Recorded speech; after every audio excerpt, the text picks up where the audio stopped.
No one would have expected that from a few stupid words. It would lead to a horrifying event that would haunt me until the end of my days. The whole story took place in Bangkok about 10 years ago. I had a friend named Deer, and we shared a somewhat similar habit. Whenever we visited a temple, before we returned, we often liked to go and see the images of deceased people at the cemetery. It might sound strange, but that's how it was. And then, one day while Deer and I were walking around, Deer suddenly stopped and stood still, staring at one image for a long time. I walked over to see what he was looking at, and it turned out to be a picture of a woman. Deer grinned mischievously and said, "She's pretty, huh?" I agreed, saying she was indeed beautiful, even though the picture was blurry. Deer then took out his phone and said he wanted to take a picture of it to try some photo editing software to see how beautiful she would look if the picture was clear. I joked, "Aren't you afraid that her ghost will follow you home?" Deer replied confidently, "Bring it on. I'll make her my girlfriend." After we finished talking, we went our separate ways home. The story continued from there, and Deer later told me what happened next.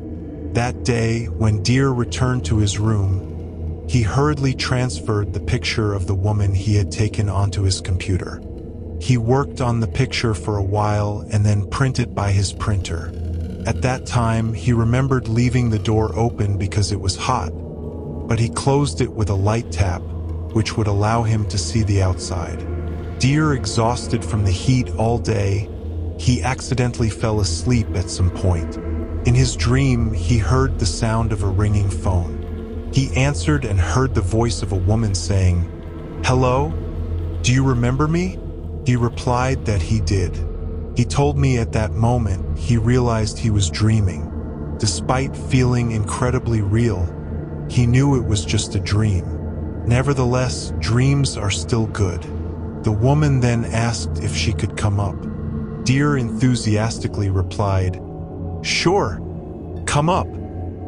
He then continued to tell me that in his dream, as he waited for the woman to come up, he went to wash his face, put on some powder, and comb his hair. Once he looked presentable, he returned to the computer as usual. After a while, he heard footsteps approaching, and the sound of footsteps grew louder and closer. He said he could smell a fragrance, and it gradually became stronger.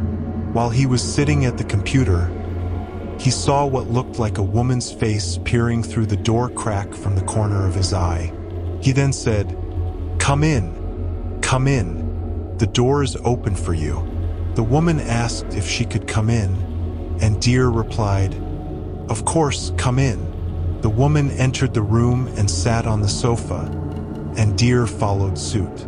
He narrated that in his dream, he remembered wanting to make love with her, but part of him hesitated. After a while, the woman spoke up, saying, "Shall we go?" Deer asked, "Where?" The woman replied, "Your bed, of course." Deer hurriedly got up, and holding the woman's hand, led her into the bedroom. However, just as they were about to enter the bedroom, Deer thought to himself that he must be tired soon, so he decided to go get some water ready first. While he was about to go prepare the water, he asked the woman if she wanted anything to eat. Suddenly, she shouted at Deer with a look of horror on her face, "You want to make love with me, don't you?" At that moment, Deer began to feel scared. Meanwhile, he noticed a shadow at the door. He turned to look and saw an old man standing by the door. The old man asked Deer if he knew her. Before Deer could say anything, another old woman appeared and stood next to the old man. She said, "Tell her to leave. Don't let her in." At that moment, the woman in the room with Deer tried to pull him into the bedroom. Startled, Deer waved his hand and rushed into the bedroom, locking the door. He said he was really scared at that moment. He was so scared that he woke up from the dream. When he woke up, he said he was very tired and thirsty. He was about to get out of bed to get some water, but he suddenly remembered, "Wait a minute, did I fall asleep in front of the computer?" He hadn't finished wondering. He heard a loud banging on the bedroom door. It was a violent banging accompanied by the screams of a woman on the other side. "Open up! Open up!" Deer was startled and quickly jumped back onto the bed, which was next to the glass door that opened onto a balcony. And there, on the balcony, sat the old woman who had appeared in his dream. The old woman spoke earnestly. "Don't open it, young man. Don't let it in. It will kill you." That hour, the balcony was terrifying. The front was even scarier. Deer covered himself and gradually fell asleep again, enduring nightmares until morning. And this went on for about 3 or 4 days until he came to me with the story. While I listened to his story, I noticed that his face looked very tired, as if he hadn't slept. He told me that he had hardly slept at all because the woman came to see him every night. He told me that he was going back to his mother's house in another province to become a monk, hoping for something better. I didn't know how to help him, so I just told him that if he decided to become a monk, he should let me know. I would go visit him. After that, within a week, Deer called me. However, the voice at the other end wasn't Deer's. It was his mother's voice. I remembered her because I had met her before and we had talked, but this time her voice was trembling. "Deer's gone," she said.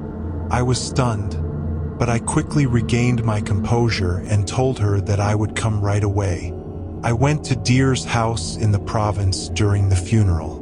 I felt a deep sadness in my heart that one of our beloved friends had suddenly passed away. At the funeral, I didn't know anyone except Deer's mother. I tried to find her, but I saw she was talking to someone else. Since I didn't know anyone and didn't know what to do, I walked away to find a place to smoke a cigarette. As I was about to light my cigarette, I overheard a conversation from a group of teenagers nearby. "Man, I'm freaked out. Why did Deer do that?" one said. With curiosity, I intervened and asked, "What happened to Deer? What did he do?" The younger one started changing his facial expression and said, "Well, you see, I was the one who went to collect Deer's body at his house. I don't really know why he died. The doctor just said it was a heart attack. But it's weird, man. Deer's body was all dried up. And the creepiest part is that there was an image in his mouth." Before I could ask what image, the younger one showed me the picture on his phone. The moment I saw it, every question in my mind received an answer. I almost didn't need to use my brain to figure out what happened to Deer, why Deer died, and whose picture it was.